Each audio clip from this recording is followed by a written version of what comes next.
Yo, what's good, YouTube? Welcome back to the channel. Welcome back to another reaction video. We got why the New York Jets are Super Bowl contenders. Let's check this out. I think they do. I mean, they are. You know what I'm saying? Aaron Rodgers, if he can stay healthy, they're definitely Super Bowl contenders.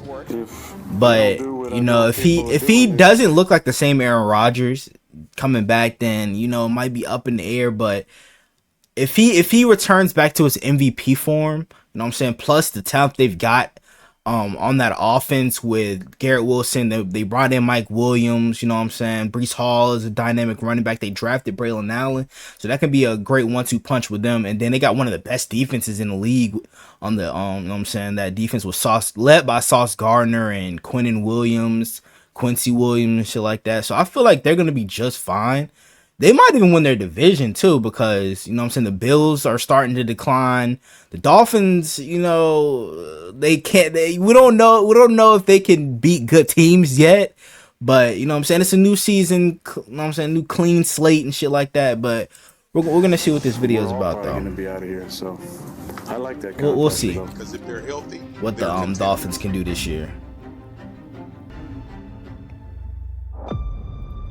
The 2023 offseason spectacle that was Aaron Rodgers' signing to the New York Jets offered a rare glimmer of hope for a doomed franchise. For the first time in years, there was optimism and a genuine belief that playoff football was right around the corner. That joy lasted just 4 snaps. And when we fast forward to present day now, and they upgraded the offensive line, because they definitely need that shit. That's the reason why he got hurt. Dangerously high as the future Hall of Fame quarterback returns to pilot a supremely talented Jets team. Jets are better around Aaron this season than they were heading into last season. Can they break the curse and capitalize on this one last shot at the Super Bowl? Aaron Rodgers thrived as the darling of hard. I feel like Aaron Rodgers got like at most probably 2 to 3 seasons left, bro.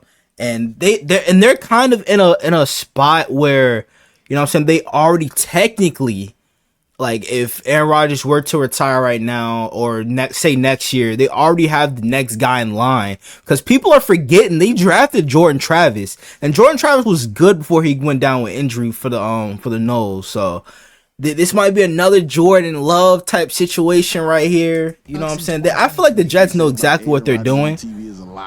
They might be contenders for the next few, like, 5 years or so. Euphoric inside MetLife Stadium when Rodgers took to the stage on Monday Night Football, carrying the American flag in front of a ruckus crowd of adoring fans.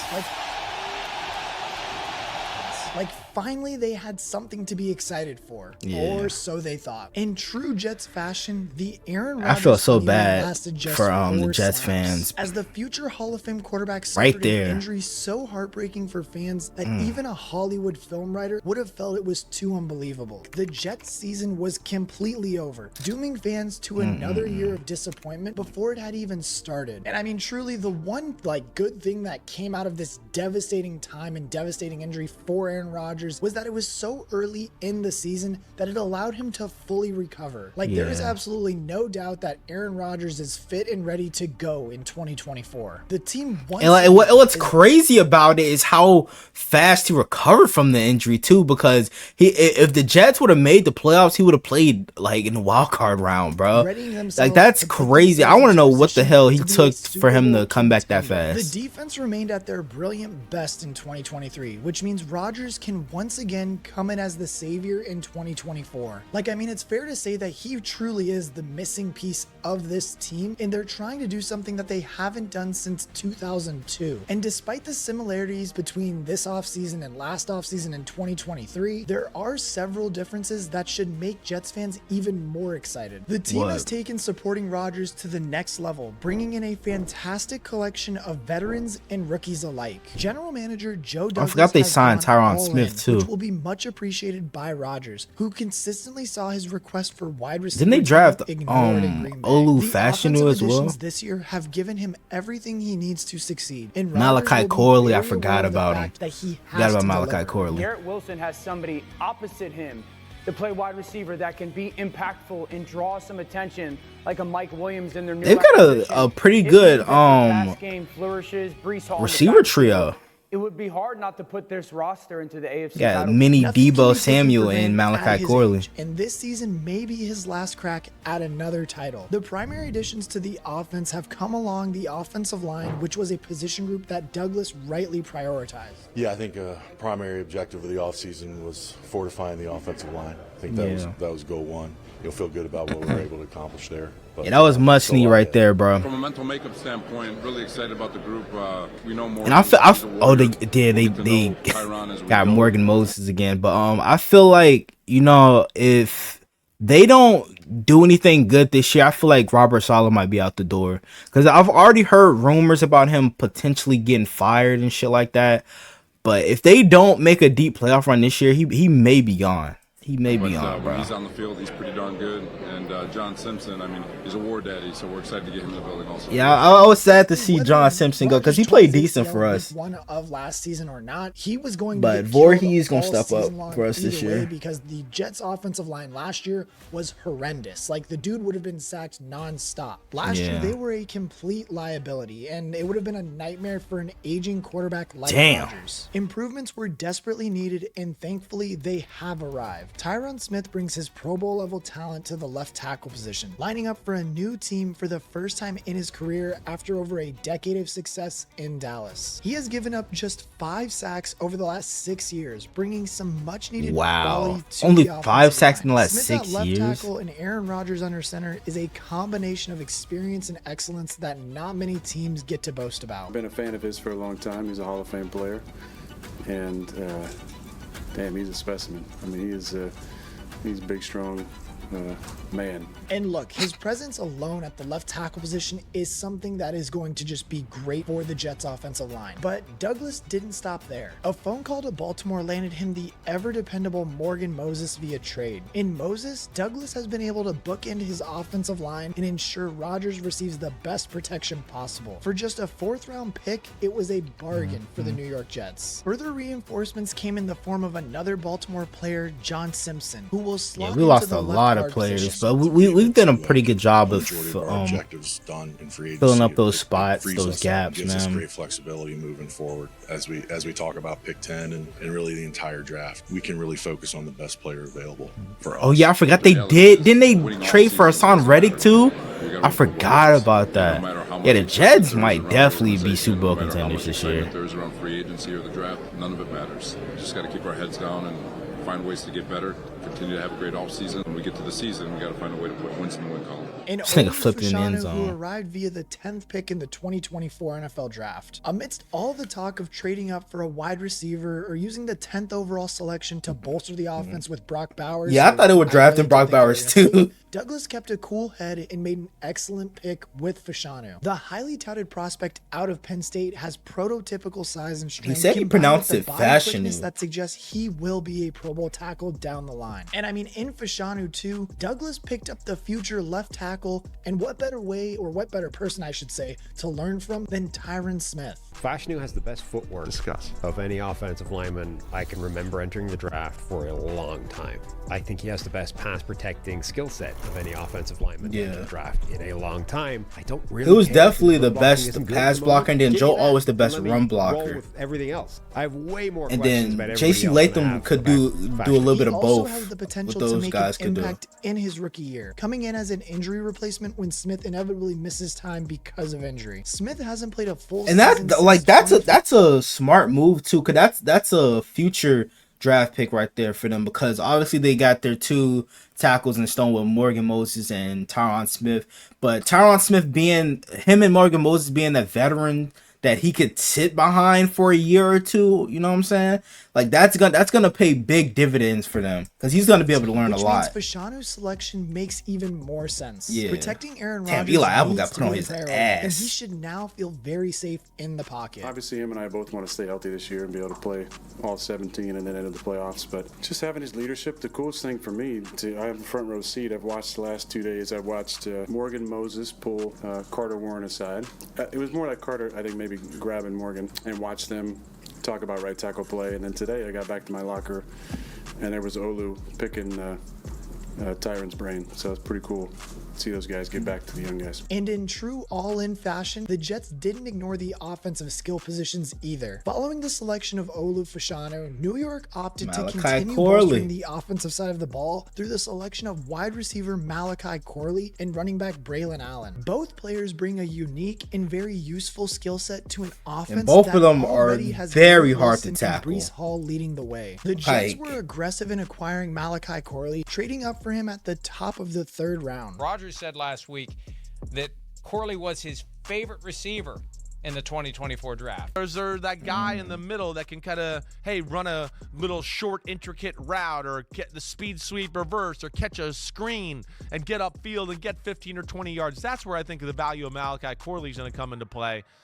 So, yeah, it's good to hear that they're excited about him. He does have, some things that are intriguing, Mike. Corley fits nicely into the offense, giving Rodgers an enticing target to aim for on short passes and screens. And I think he's really going to shine on those short passes and screens, considering how good he is after the catch and just how many yards he's going to be able to get. With Garrett Wilson continuing in the alpha role and a new acquisition in Mike Williams presenting a big target downfield, the Jets have a pass-catching core that will dominate secondaries. Adding Breece Hall out of the backfield, and Rodgers truly does have everything he needs to put together a strong season. And look, with all of these offensive additions that the Jets have made, you can't help but be excited and hope that they do something this season. One quick thing I wanted to mention also is that if you guys have not but last year, and if this offense can even just get to being league average, they will undoubtedly, because of all the additions that they've made in the past 2 years, be legitimate contenders that really a lot of people are forgetting about. I think this Jets defense has just as much chance to be really good this year.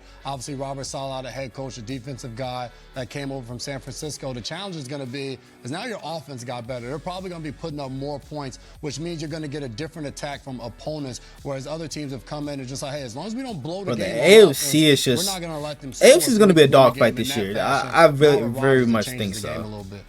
So many AFC teams upgraded around the Jets in 2023 needs to start being kind of brought back to the team in 2024 because they're better than they were last year. Like this team is legit and they are trying to contend for their first division title since 2002. And hell, why stop there? The Kansas City Chiefs are by far and away the best team in the NFL. 22 years. And the Jets almost beat them last year with a quarterback in Zach Wilson. Like this team is legit. Going back to that game last year, the elite. This was Zach Wilson's best game of the year, I believe. Yards, 1 touchdown, and 2 interceptions. It was the game against the Broncos where he threw for over 300 yards. 2024, and this time they have one of the most talented quarterbacks to ever play the game, piloting an offense that has brought in several significant upgrades. And while most of the defense did return, and most of the key guys, I should say, did return for this defense, there are some notable names that are worth mentioning that will change up some roles. Gotta charge my laptop up again. Give me a second. Okay, we're good. Career best 10 sacks in 2023. His pass rushing prowess will undoubtedly be missed, but the Jets did sign Hassan Reddick to help soften the blow. The 7-season vet offers more than a well-rounded skill set than Huff and is coming off his 4th double-digit sack season in a row. He may not be quite as dynamic as Huff as a pass rusher, but he will certainly play a big role in 2024. John Franklin Myers was also traded away with Javon Kinlaw coming in to add reinforcements to the defensive line. Kinlaw was drafted by the 49ers when head coach Robert Saleh was the defensive coordinator, but the big defensive tackle has struggled so far in his career. Now, when we go just injuries have also played a big part. When we look at Saleh, he's just been tremendous. In San Francisco, he took over a subpar 49er defense that was rock bottom on points conceded. 3 years later, their 19.5 points conceded were 7th fewest, and their 284 yards conceded were 2nd fewest. Saleh absolutely transformed that unit into a force that led the 49ers to the Super Bowl that year, only to fall short against the Chiefs. And look, this guy is a sharp defensive mind. He has arguably produced one of the best defenses in the league in his time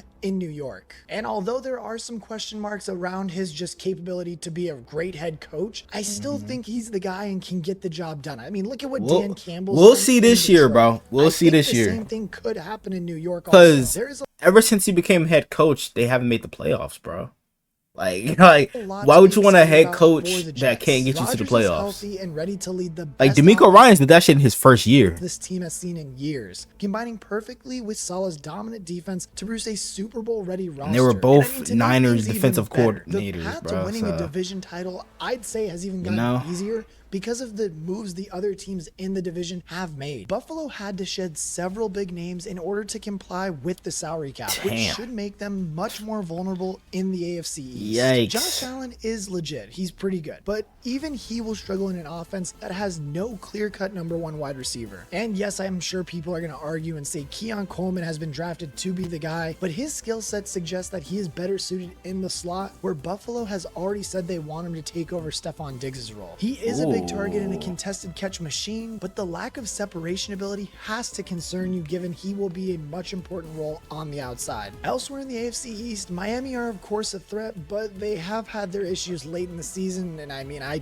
do not think Tua is a legit quarterback. And then they just re-signed Jalen Waddle to a 3-year deal. They're just that much better than the Dolphins, in my opinion. So I mean, I think it's safe to say that all the pieces are falling right in place for the Jets. And I mean, I can't be a more perfect time too. Like, they are going all in at a time when really there is no like for sure team that can win this division, and it's pretty wide open. Of course, one factor that fans of the Jets will be most pleased about is the knowledge that a Zach Wilson led Jets team is completely out of the equation. It never worked out for the former second overall selection, and despite there being no doubt that he was in a very tricky situation last year, fans will be relieved to know that that era of New York football is over. The very smart decision to bring in Tyrod Taylor as the backup should also be very appreciated by fans. Taylor is a steady pair of hands who is a far more reliable option to pick up the reins should anything happen to Rodgers. His experience and ability to operate the offense should keep playoff hopes alive in a worst case scenario. And look, 2024 might just be the year for the New York Jets. The Aaron Rodgers hype train is truly just, it needs to be filled up once more, because this team has exactly what he needs to make one last run at a Super Bowl. The future Hall of Fame quarterback is more than capable he definitely of doesn't have that much time left, to the bro. Super Bowl like as a starting quarterback in this league, with him getting older. You guys think, how good are the Jets? I truly do think that they're a bit of a sleeper right now, and I'd put them as a top 10 team in the league. Like, Aaron Rodgers is going to make the playoffs, and once he's in the playoffs, we all know how deadly he can be until he runs into the 49ers. But yeah, well, good thing he doesn't have to worry about that. You know what I'm saying? Being in the AFC. In the next one. Hey man, what do you guys think? Do y'all think that the Jets are Super Bowl contenders? Y'all let me know down in the comments below. Hope you guys enjoyed. If you did, make sure you guys like, comment, subscribe to the channel if you're new. Turn on post notifications, you'll notify whenever I drop another banger video. One road to 200 subs. So let me get that for more banger NFL content like this. Without further ado, I'm out. Gang!